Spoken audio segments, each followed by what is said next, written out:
BPCC 134 BPCC 134 Statistical Methods and Psychological Research.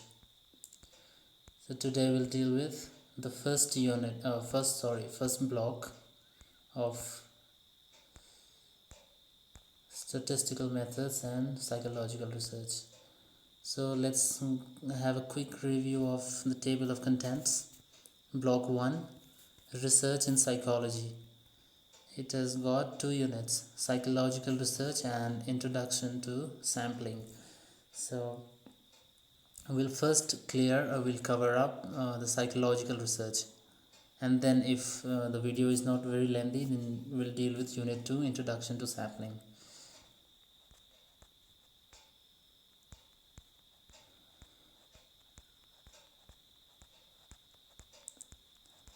It's a lot of details.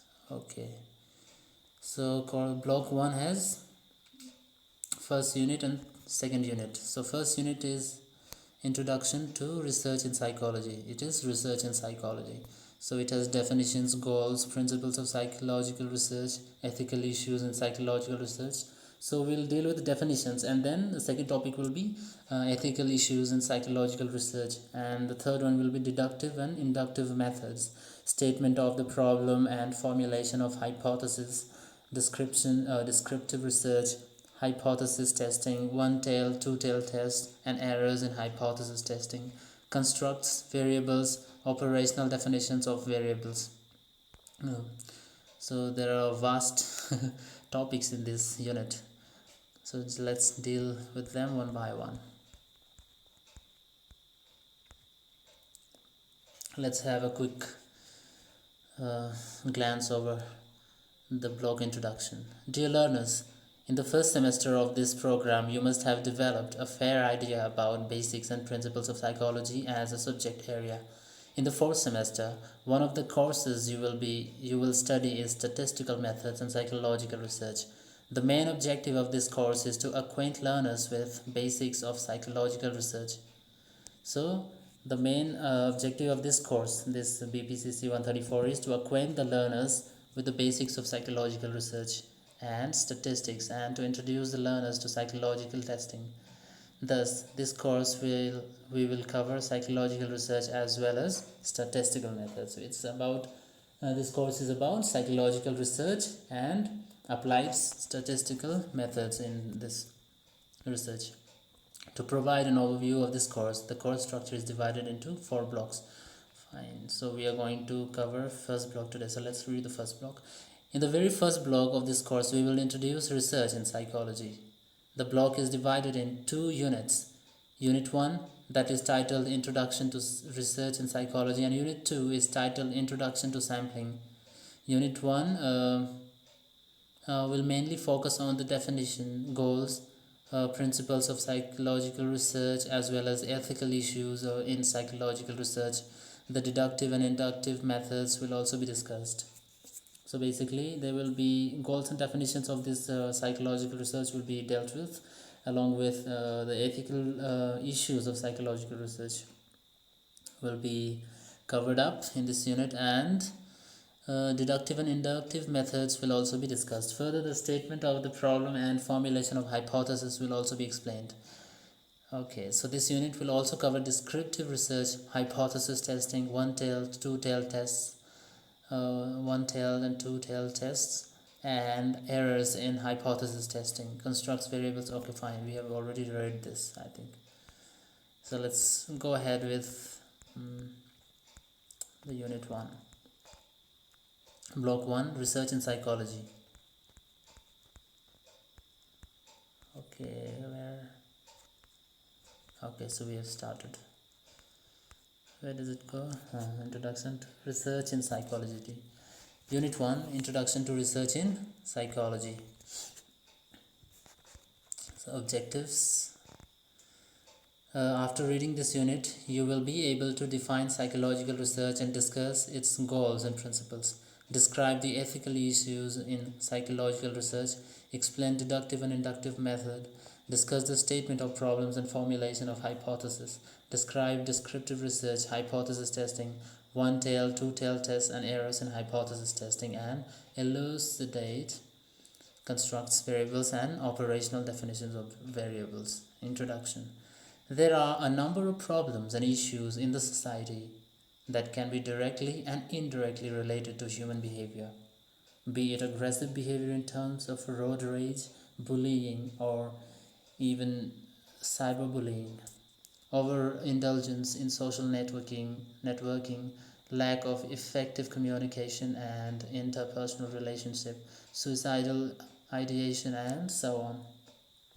Such problems and issues need to be researched further in order not only in order to not only develop better understanding about them, including factors leading to them, and to develop suitable intervention strategies to deal with them effectively. So, research is an important aspect of any subject area. In psychology as well, research is carried out in order to further broaden the scope and knowledge area of the subject. In the present course, we will mainly focus on psychological research. The very first unit of this course is titled Introduction to Research in Psychology, and this unit will lay foundation to the subsequent units in which we will further discuss about various aspects of psychological research. In this unit, we will define psychological research and discuss its goals and principles. Further, the ethical issues in psychological research will also be described. The deductive and inductive methods will then be dealt with in detail. Problems and hypotheses are important components of psychological research, and these will also be elucidated. Besides descriptive research, hypothesis testing, one-tail, two-tail test, errors in hypothesis testing will also be explained lastly in this unit. Okay. Lastly, in this unit, we'll discuss constructs, variables, and operational definitions of variables.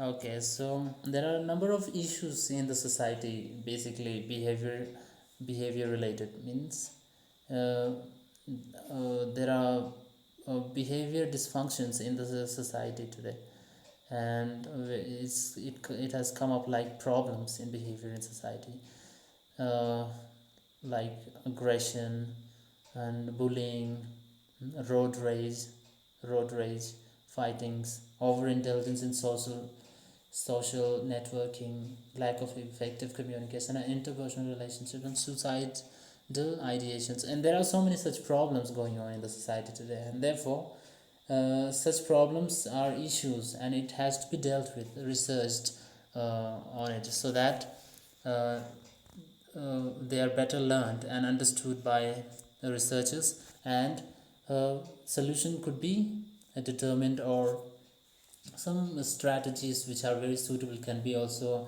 formulated to intervene with and deal with them effectively, and eventually solve the problems. Solving is quite far-fetched matter. It cannot be just solved, but at least to have some alleviation in the problems pain. Okay, so that's the topic we are going to deal with, and the research basically deals with. So, definition, goals, and principles of psychological research. Before we go on to discuss various aspects of psychological research, it is important that we define research. So, what is research? We are we are listening to the word, uh, the connotation psychological research. What is research? We need to understand first, because psychology is about mind and behavior, and research means research about mind and behavior. So what research basically means, let's look into, and then we obviously, after having studied first and second semester, have come to know something about psychology or psychological. So research must be first understood. So what is research? Research in simple terms can be explained as adding to the existing fund of knowledge. Research in simple terms can be explained as adding to the existing fund of knowledge. The term research is derived from the French word recherche, which means to travel. I may not be correct in pronouncing it recherche.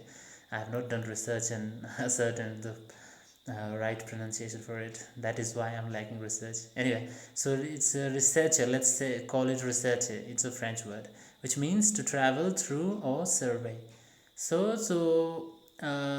Research basically means to travel through or survey. Research can be described as an inquiry that is not only critical but complex as well. So research, in simple term, is adding to existing fund of knowledge. Means we have got some knowledge or idea about certain topic or certain idea or certain thing, and we add extra knowledge or additional knowledge through finding out or through surveying or through doing research. That's called research. So adding up of additional ideas or knowledge to the existing fund of knowledge. Means we know something about something, but we find out and learn something more about something and add that knowledge again to something which we knew about something. It's really complicated logic what I spoke. Anyway, this construct of my sentence is very difficult, but so basic idea is to learn more about something which we know little about, and adding that new knowledge to it. So that is research. Research is finding out extra or additional information or more information about something which we are little familiar with. So that is research. So that means research. So let's not look at definitions, there will be so many complicated things. Okay, let's look at simple research. Research in simple terms can be defined as, so we'll look at this research, this definition alone, because we can't look at all other. No? Research in simple term can be defined as a systematic investigation to find answers to a problem.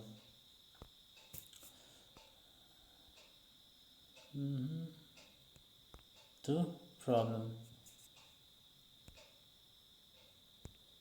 Okay.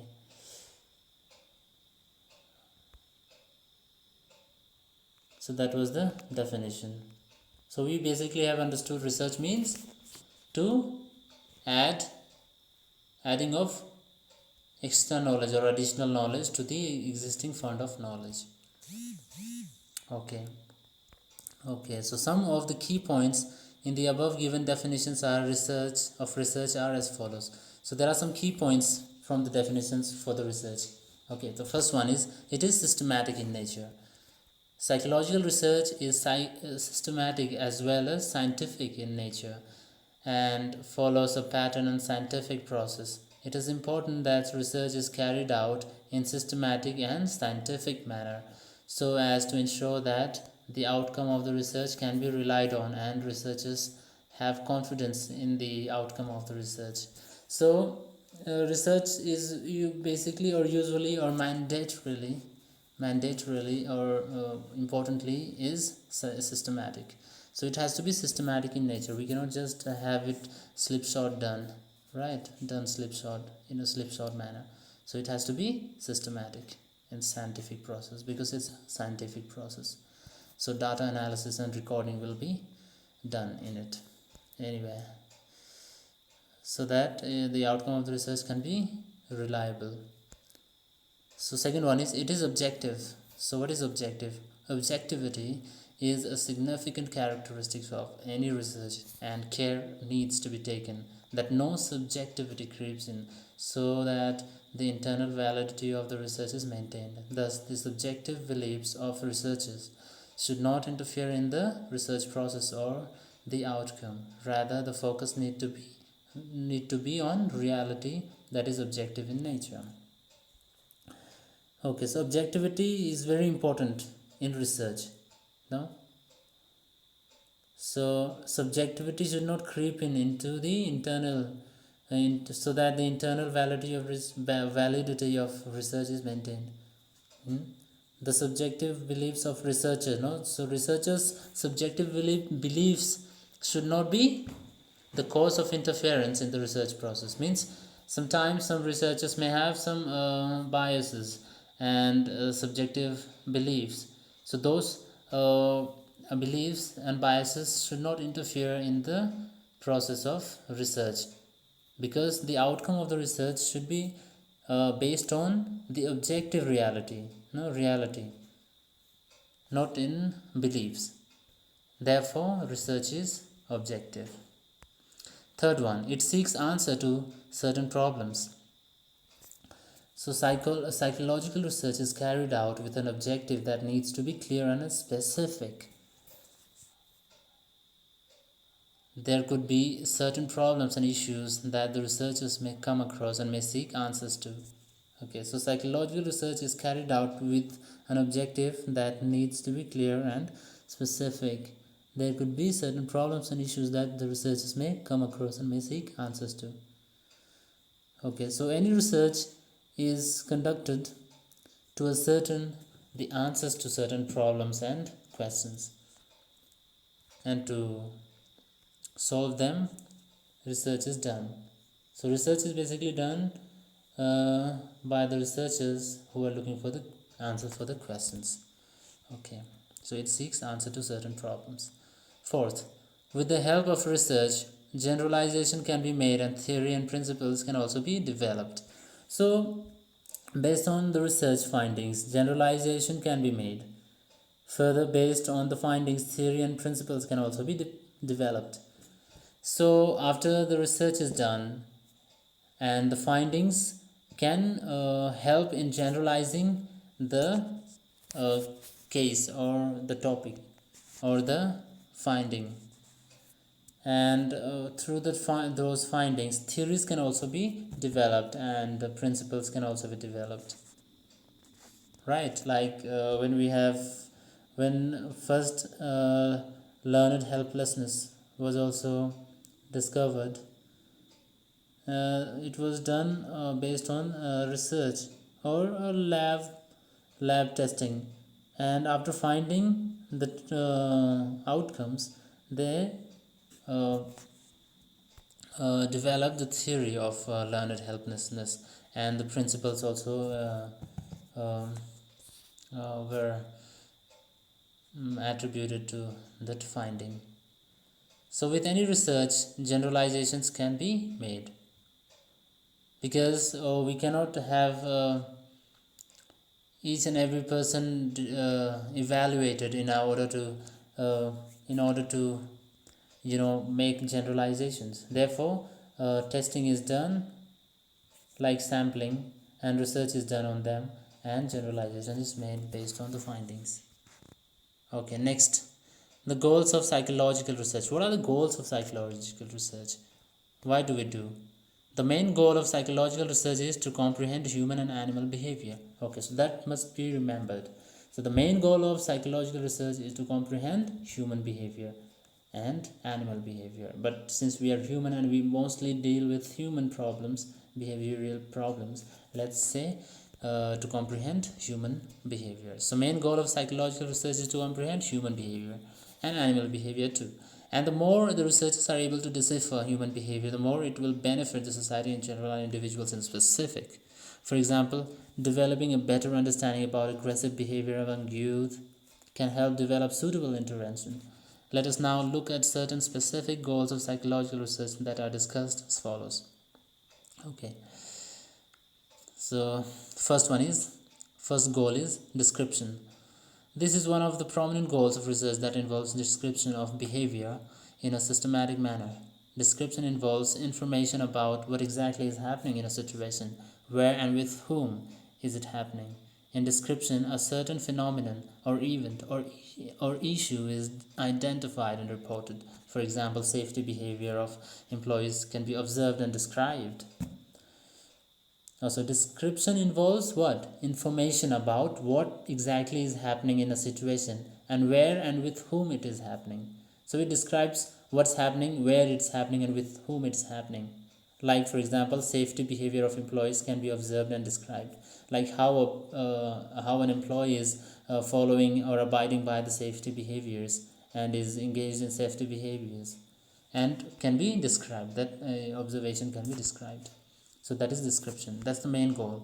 We can describe what's happening, with whom it's happening, and how it's happening, and why it's happening. Explanation. Second one is explanation. Second goal of psychological research is explanation. This mainly involves explaining why a certain behavior or phenomenon is taking place. So it's about explaining the certain behavior and phenomenon that is taking place. Like if employee in an organization are not using safety devices, then explanation can be generally generated as to why they are not doing so. So it explains the description. Here, first goal is to describe what is happening, where it's happening, with whom it's happening. Like employees behavior is observed or described, no? And why it's happening. Now second step is explaining why it's happening. Like if the employee is not following the safety behaviors in the firm, then why he is not following it, so he is explaining that.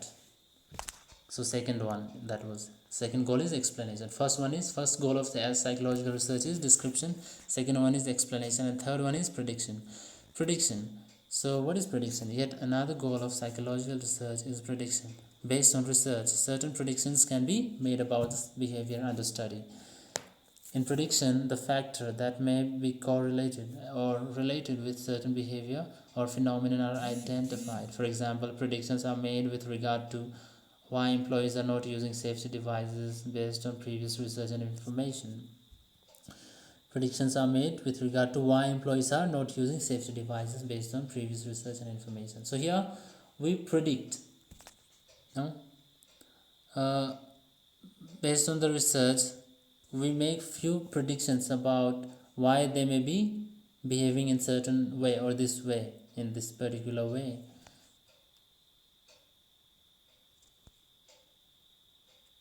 For example, predictions are made with regard to why employees are not using safety devices based on previous research or information. So, based on the previous research and informations, we predict certain behavior, certain reasons for the behavior, like why they are behaving this way. We make predictions, maybe because of this or that. So, it's based on the research. Okay, the fourth goal is control.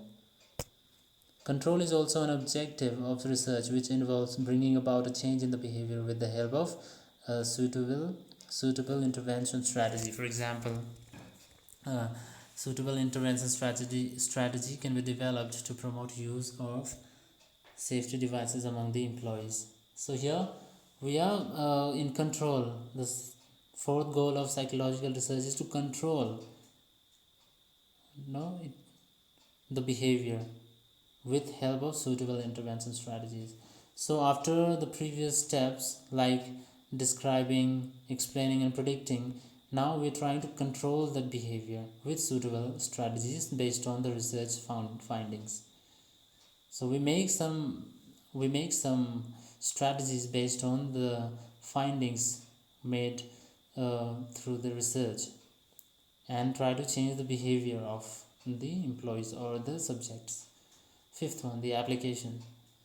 Inferences can be drawn based on the results obtained by carrying out the research, and these can then be applied to problem solving as well as decision making. So, inferences can be drawn based on the results obtained carrying out the research, and these can be applied to problem solving. Now, after doing the research, there are inferences made, no, conclusions made based on the results that are obtained by carrying out the research, and those um, inferences can be used for solving the problems and making decisions. So that's the outcome of the whole research.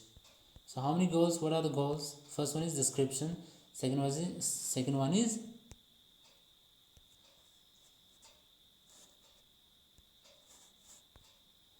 is description, second one is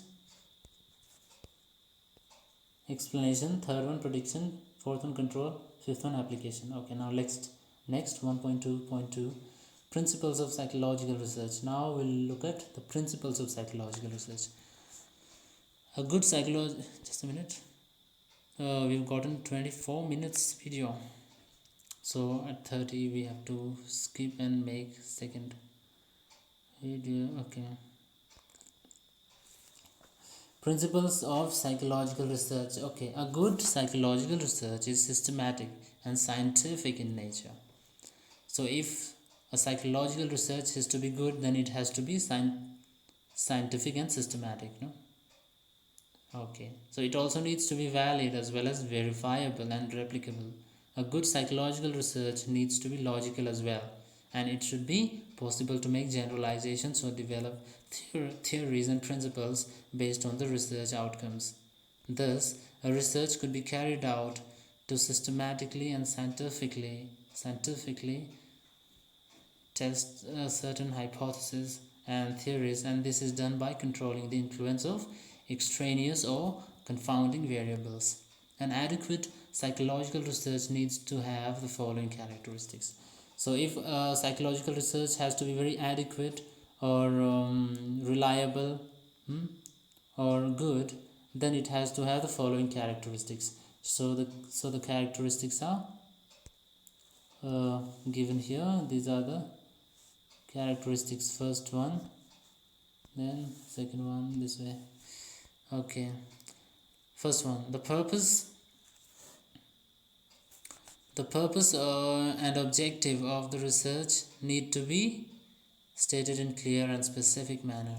So the purpose and objective of research need to be stated in clear and specific manner. It is important that the purpose and the objectives, what are the purpose for the research and objectives of the research, that has to be stated very clearly and specifically, as the choice of research design and other aspects of the research will depend on objectives of the research.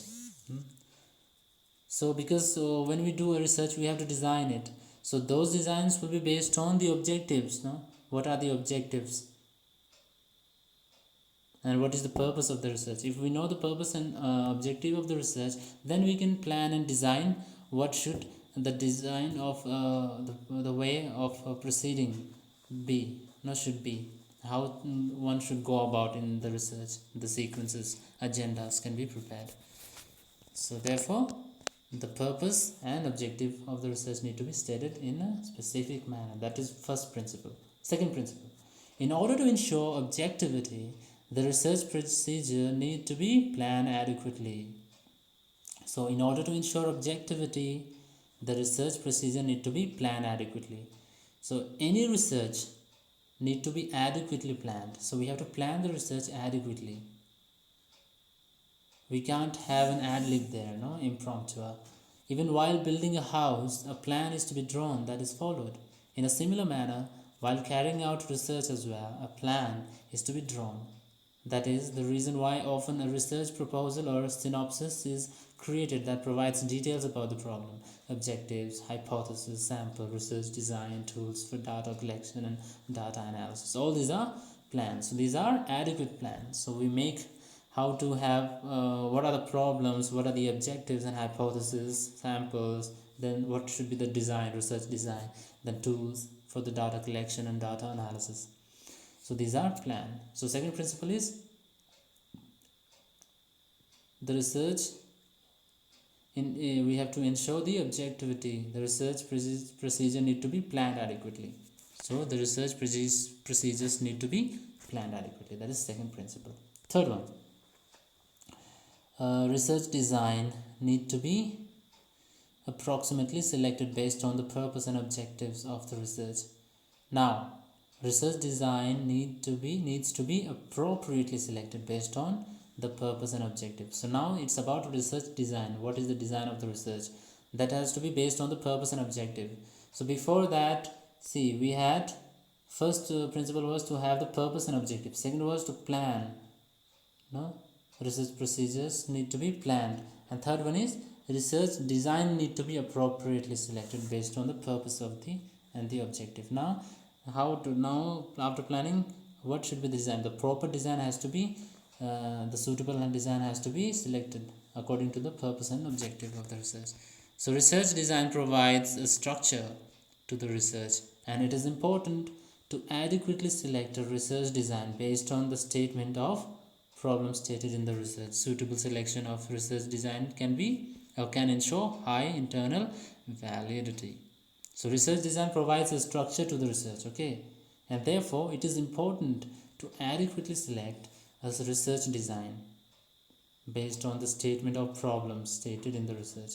So research design is very important. It gives structure to the research, okay, and therefore it has to be based on the statement of problems which is stated in the research.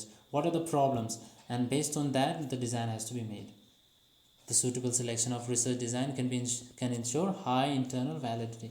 If the research design is suitable, then it has more validity, internally. We don't have any confusions or in discrepancies.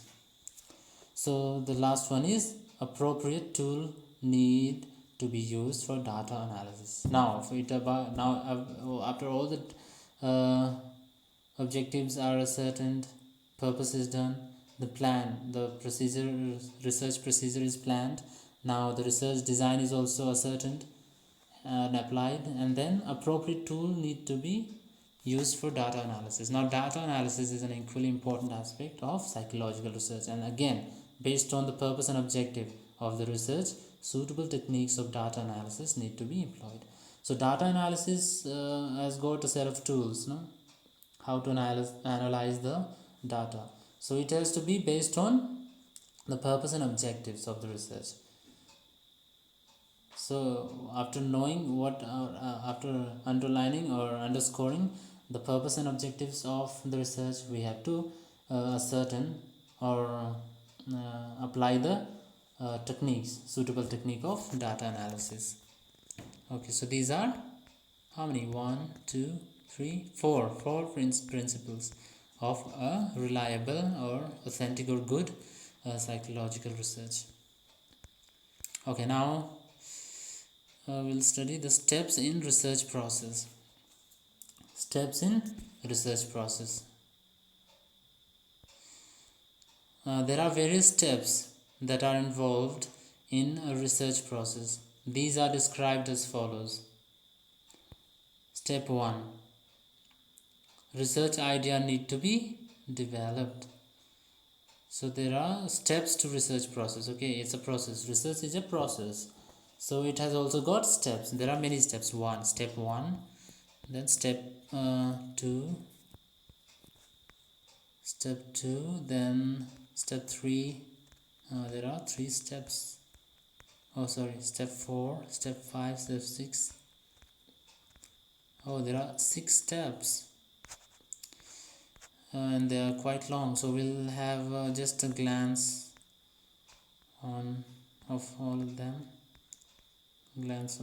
Okay, first one, we'll just look at the headings. Okay, research idea need to be developed. The very first step in research process is developing the research idea. So the very first step in research process is to develop the research idea. An issue or problem need to be identified that can be subjected to research. Okay.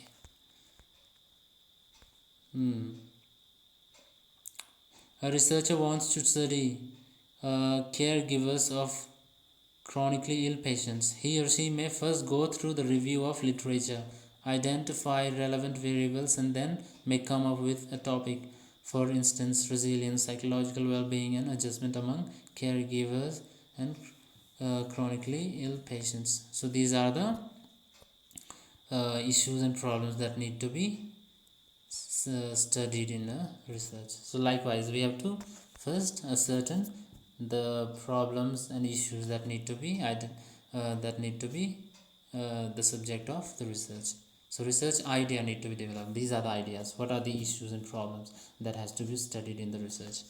Okay, second one, stating the problem and formulating the hypothesis. Now second step is to state the problem and formulate the hypothesis. Once the research idea is identified, means the problems and issues are identified to be researched, then the researcher has the fair idea about existing review of literature. A statement of problem can be stated and hypothesis can be formulated. Now after that, statement of the problems can be stated. Now we can state those problems. No, we can make a statement of those problems or issues and then make hypothesis based on them. So based on the example that was discussed under step 1, there was an example in step 1. The statement of the problem could be to study the resilience, psychological well-being, and adjustment among caregivers of chronically ill patients. No? There could be also certain objectives based on the problem. For instance, the study relationship between resilience, psychological well-being of caregivers of chronically ill patients, or to study the effect of gender or resilience, psychological well-being and adjustment of caregivers of chronically ill patients. These are the issues which are going to be researched. So these are the problems, and we have to formulate hypotheses. So how to do that? So hypothesis, sorry, hypothesis could also be gender difference. Sorry, hypothesis could also be gender difference will exist with regard to resilience of the caregivers of chronically ill patients. We will discuss about this type of hypothesis in later section. So okay, hypothesis. What is hypothesis? No, stating the problem and formulating the hypothesis. To study relationship between. Okay, this topic is little confusing. For instance, there will be based on the statement of problems, hypothesis can also be formulated. Statement. Okay. So what are the statement of problems? Okay, so statement of problems are like to study the resilience and psychological well-being and adjustment among the caregivers of chronically ill patients. The caregivers. So what are the conditions and psychological resilience, well-being and resilience of among the the caregivers who give care to the chronically ill patients have some resilience, right, and psychological well-being. So that is the topic. So the hypotheses are made based on these topics, no, their is like the caregivers resilience, how resilient they are to the situation or to the drawbacks of the job. So these are the topics, and hypotheses are made based on that. Oh, correct. So we have understood. We take the problem and issue and make hypothesis based on those problems and issues. No, some imagined or made up instances or storyline or a hypothesis, that is, so that we can do a research. Third step, research designs that is appropriate need to be selected. Now based on the problem, the researcher needs to select suitable research design. Okay, research design are invented to enable researchers to answer research questions as validly, objectively, accurately, and economically as possible.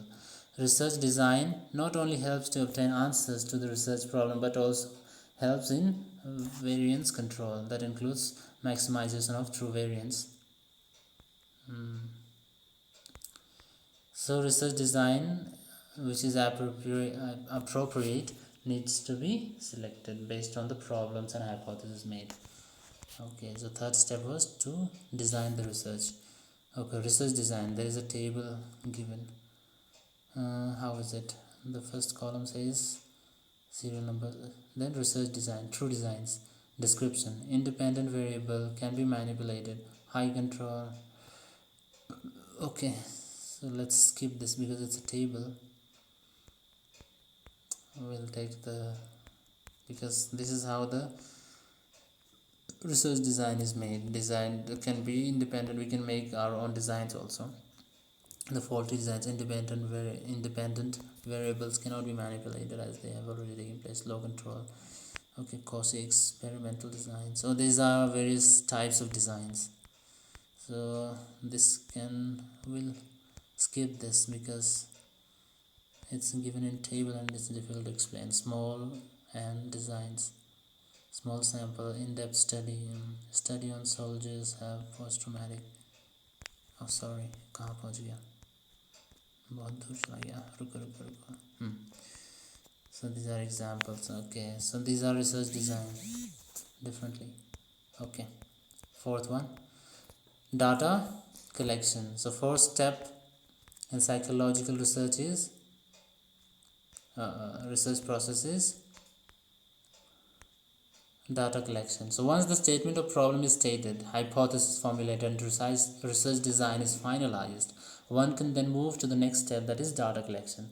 So now first what we have done, first we have ascertained the problem or issue, then we have made hypothesis based on them, right? I finalized the design. So we have ascertained the problem or issue, then we have made hypothesis based on them, hypothesis based on them, and then we have formulated the design, research design, and then fourth step we have come to data collection. Now we have to focus on data collection after those things are done. In this step, though, one has to first of all identify population and sample. In this case of our example, the population is being studied is caregivers of chronically ill patients. The researchers will have to select a sample size and also a sampling technique to carry the study on. This will be discussed in details in the next unit. Oh, sorry. The researchers will have to select a sample size and also sampling technique. Okay. Further, tools for data collection also need to be finalized. That could range from interview, observation, and psychological test. In this case, for example, discussed by us, the researcher may decide to use standardized psychological test to measure resilience, psychological well-being, and adjustment. Once the sample and tools for the data collection are finalized, the researchers can then carry out data collection. Okay, so once the sample and tools for data collection are finalized, now we have the hypothesis and the research design is made, we have to do data collection. Data collection will be done only after we have designed the research. Okay, that in that table. So after that we have to use sampling technique. So take a sample of for example, if there is a large group of subjects like 100 people, let's take the sample of 25 and do research on them and apply all the tools of data collection, like interviews. No? We can interview those samples and observe them through various psychological tests like interview and uh,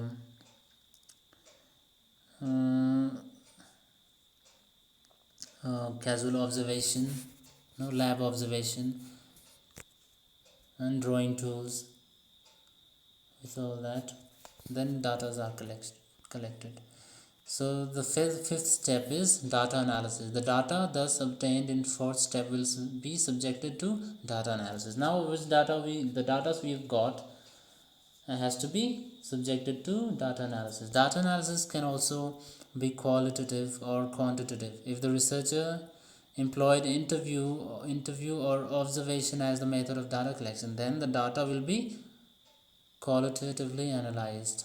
If he or she used standardized psychological tests, then the obtained raw score can be subjected to statistical analysis. We'll discuss. So these are some methods which are not given. We have not studied that, so we can't. So it will be dealt with in later uh, topics, later subjects. Okay. So step 6 we'll jump to. So data analysis can be made. Now next, deriving conclusions and making generalizations. Now all the data are collected. Now how did we start? We ascertained uh, the issue and problem, then made hypothesis, then designed the research, uh, then designed the research, then collected the data, then we analyzed the data. Now after that we have to make conclusions and make generalizations based on the data analysis. The researchers can then draw conclusions and make generalizations that the result generated from the sample or representative can then be generalized to the population. Like we did research on 25 people, collected data from the research on them through various tools like interview and so on. Now those data are analyzed and then we are making generalization on the 100 people, that these are such and so. It is also important at this stage to adequately report the findings of the research for the benefit of other researchers, experts, students, and society in general. Now, these generalizations can also be reported to the other researchers, no, and also to the experts and students and societies in general, so that they can also develop on them, and also critic on them, so that it's better uh, improvised. So a simplified version of research process can be seen in figure. So that looks like an hourglass. So research process is shown in the figure here. So it looks like what? It's like an hourglass, no, the time glass, like. So where the process starts with a general research idea that researchers may have in mind. For example, the researchers may have an idea to carry out research on caregivers of chronically ill patients. From this general research idea, after refining, okay, so from general idea, from the bottom, so from the general idea, research starts from there, here, then goes to the specific variable, no, then it goes to the general broad.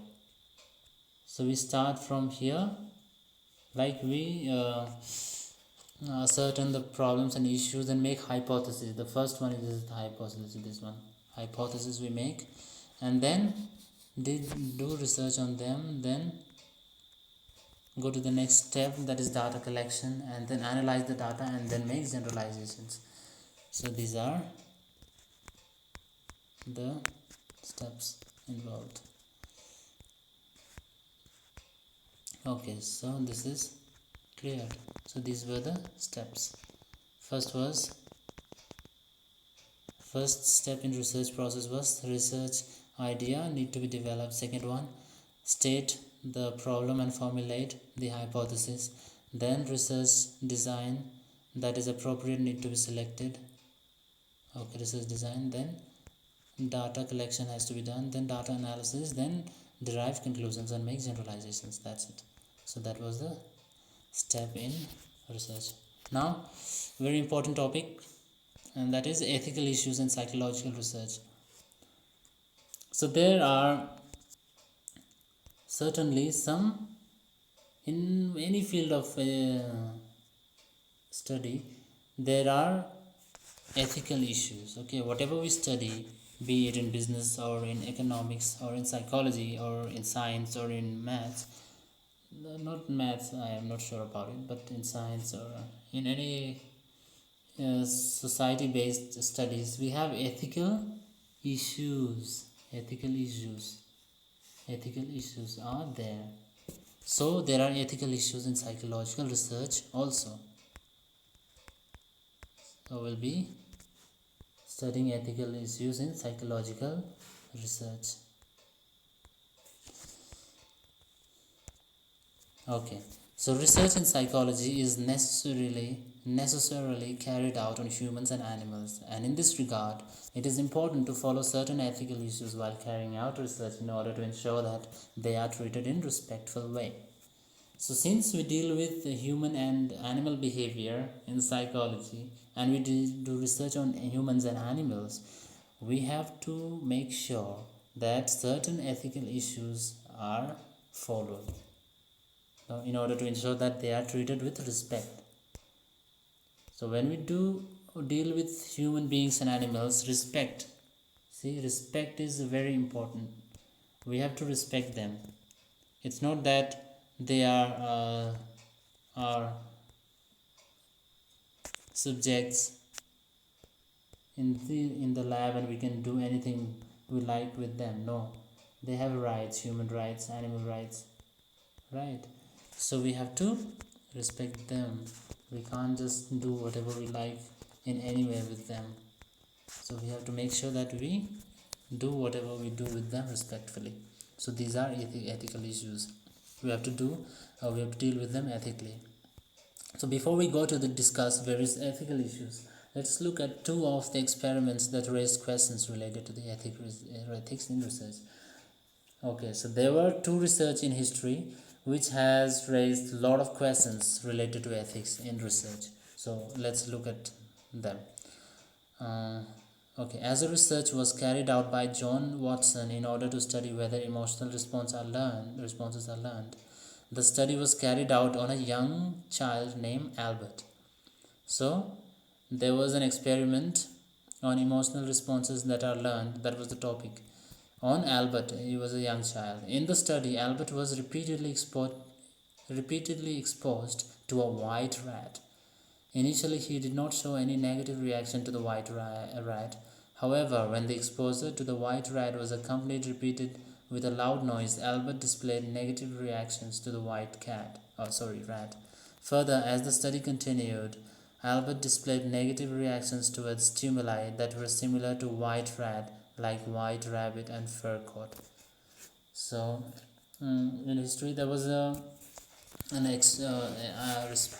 experiment or say research on the topic, on the argument that emotional responses are learned. So, in that, Albert was a young boy who was exposed to a white cat, and then white cat was accompanied by a loud noise that created an association between white color cat or and the sound as something which is threatening, and that was displeasing and created a very distressful experience, emotional response in the child. And therefore, due to that, he whenever he saw even the white rabbit and any fur coat that was white, he had a very distressful emotional response, and that's why it was criticized. Here, it had affected his emotional health. So, this was a questionable research in history, and it was very much criticized. And therefore, there was a very unethical treatment. It was considered as a very unethical treatment towards that boy. So, therefore, we have to keep in mind that we don't follow or repeat the history of such experiments where um, uh, ethical boundaries are breached and trespassed. Okay, so this study raised some serious ethical issues, as there is no mentions whether any informed consent was taken from the parents or guardians of Albert. So we don't know whether the informed consent was taken. There is no record, it seems, of this experiment where the consent is taken from the parents and guardians of Albert. So further, ethical issues can also be raised with regard to whether it is really fair to subject Albert to such conditions and instilling fear in him that could have repercussions later in life. So we have to have consent. If consent is not taken, also it's a matter of ethical mm, issue. It's an ethical issue. Therefore, there are certain things to be studied in this way. So let's jump ahead. Let's skip the second example and jump ahead to the topic. Okay. So where is it? Where do we start? Okay, we'll start from here. Thus, the above two experiments and many more led to more and more focus on ethical issues in research in order to ensure well-being of the participants. Okay, so well-being of the participants are very important. It's ethical, because they have rights, human rights, animal rights. So as such, the origin of ethical codes can be found in the Hippocratic Oath that was written by Black. Okay, fine, that's not our concern. Yet another study on how development of children is affected in social interactions was carried by. Okay, no need. Thus, such studies brought ethical issues and concerns for safety and welfare of participants. Okay, and therefore, let's say three ethical principles are highlighted here. Three ethical principles are highlighted. There are three ethical principles basically. What are those? Respect for the person. First one is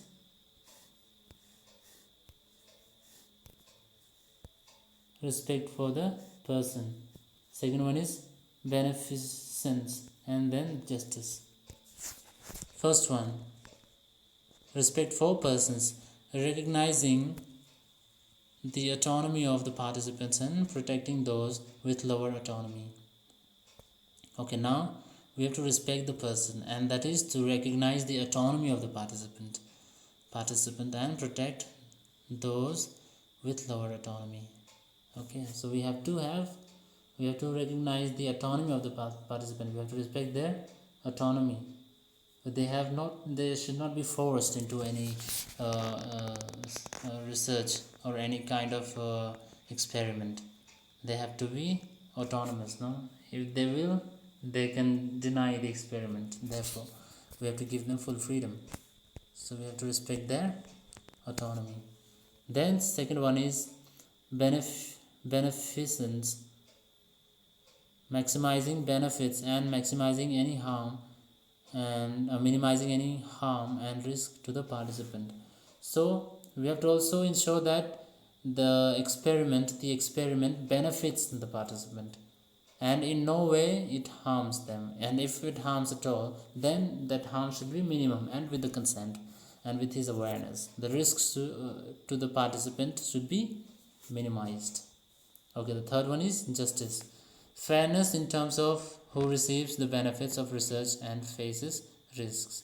Okay, so we have to be very just and fair in terms of who receives the benefits of research, means who receives the outcomes and benefits of the research and faces risks.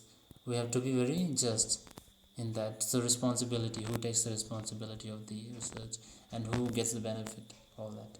So in that there should be justice. Okay, then next one is beneficence and non-maleficence. A research needs to be carried out by keeping in mind its benefits to the participants.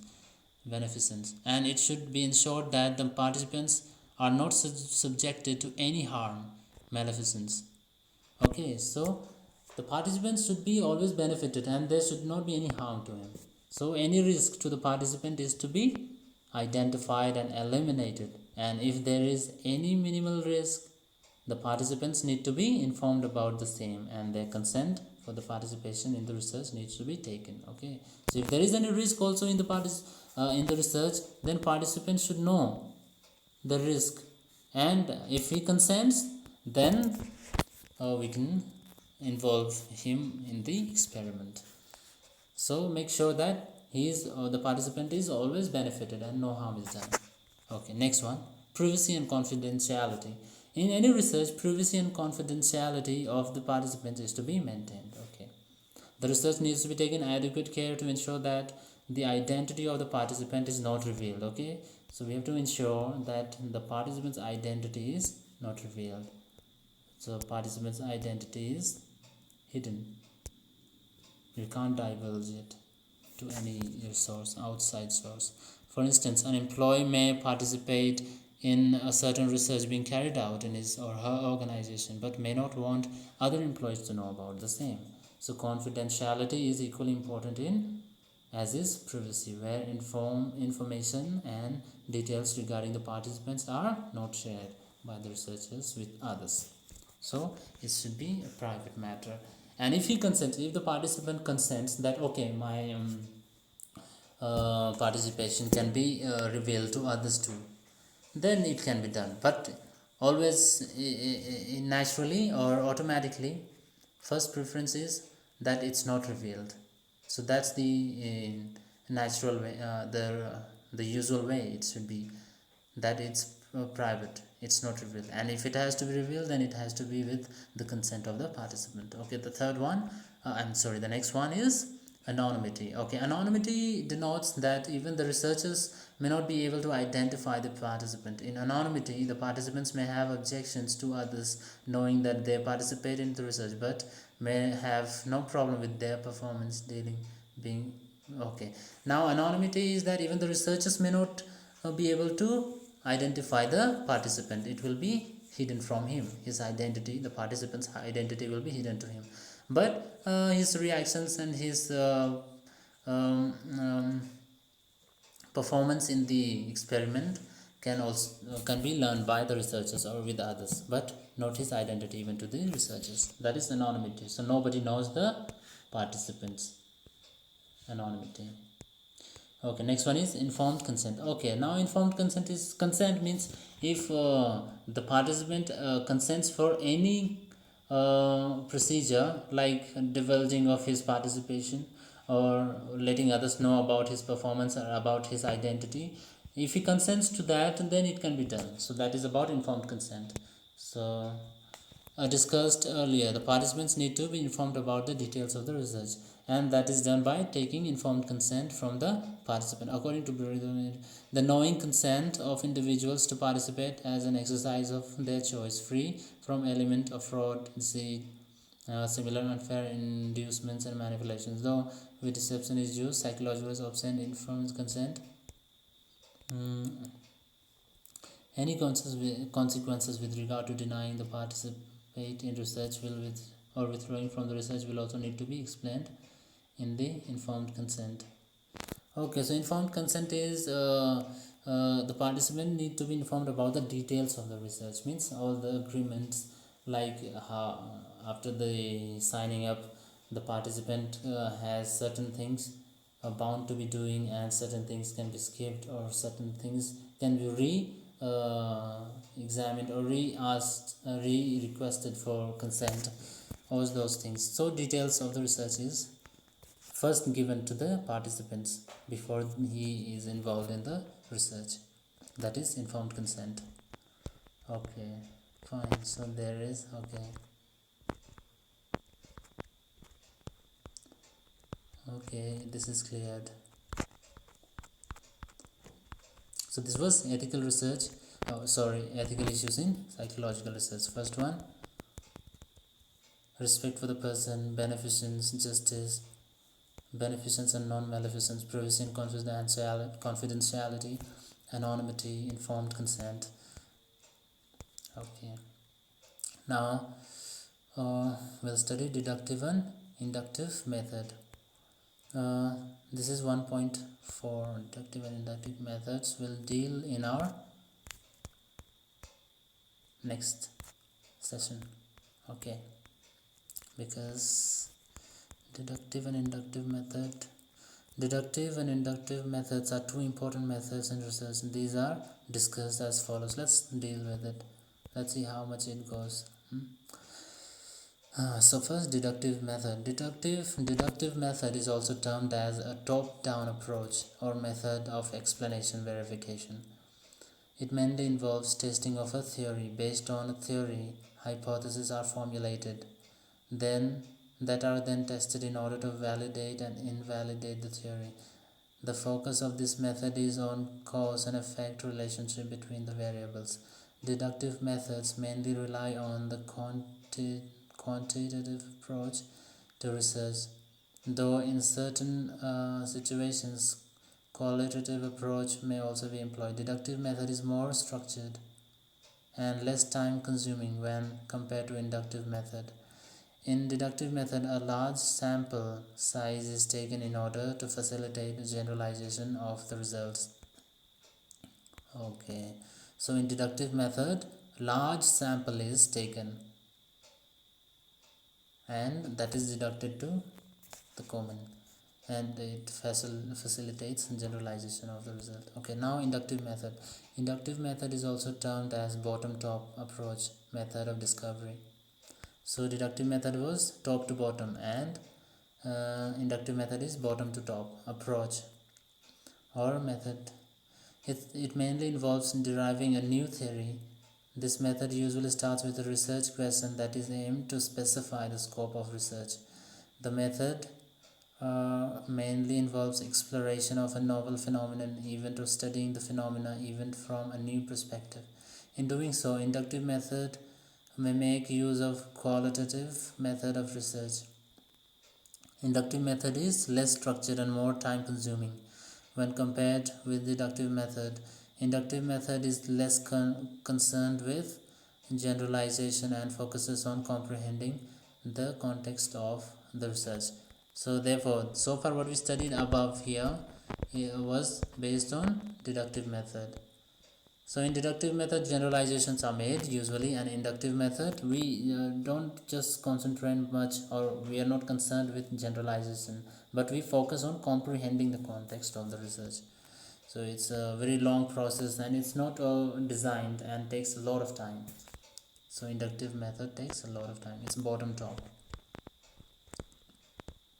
Okay, difference between deductive and inductive method. So deductive method main focus is on testing the theory, and in inductive method main focus is on building a new theory. Then deductive method is top down approach, and inductive method bottom top approach. Then in deductive method, a large sample is taken in order to facilitate generalization of findings. Inductive method, less focused on generalization. Deductive method, more structured. Inductive, less structured. Deductive method, less time consumed. Inductive method, time consuming processes, so much time consuming.